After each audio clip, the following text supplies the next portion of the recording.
సందర్భంగా గౌరవ మంత్రి గారిని విజ్ఞప్తి చేస్తూ అదే విధంగా షెడ్ల నిర్మాణానికి 4 లక్షల రూపాయలు ఖర్చు అయితే కేంద్ర ప్రభుత్వం రాయితీ తర్వాత రాష్ట్ర ప్రభుత్వం రాయితీలు ఇవ్వాల్సినటువంటి రాష్ట్ర ప్రభుత్వం గతంలో ఇవ్వకపోగా రైతులు పూర్తిగా నష్టపోవడం జరిగింది అధ్యక్ష. అదే విధంగా డ్రిప్ సౌకర్యం కావచ్చు, ఎరువులు కావచ్చు, ఇవన్నీ ఆ రైతులకు ఇవ్వకపోగా దాదాపు లక్షలాది మంది రైతులు ఇబ్బంది పడినటువంటి పరిస్థితి ఉంది అధ్యక్ష. అదేవిధంగా రీలర్లు అధ్యక్ష, దాదాపు ఎంతో మంది రీలర్లు ఈ పట్టు పరిశ్రమ మీద ఆధారపడి జీవిస్తున్నారు. దాదాపు వాళ్ళకు కూడా 10 కోట్లు బకాయిలు ఉన్నాయి అధ్యక్ష. పట్టుగూల నుంచి దారం తీసేందుకు రీలింగ్ యూనిట్లు అవసరం.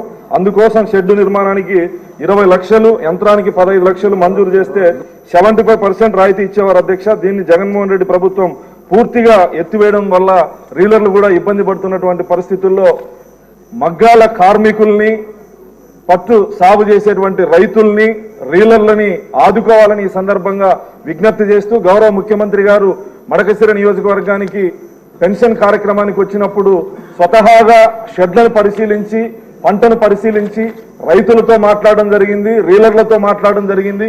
గతంలో ఏవైతే ప్రోత్సాహకాలు ఇచ్చేవాళ్ళమో ఖచ్చితంగా ఇస్తామని చెప్పి గౌరవ ముఖ్యమంత్రి గారు చెప్పడం జరిగింది అధ్యక్ష.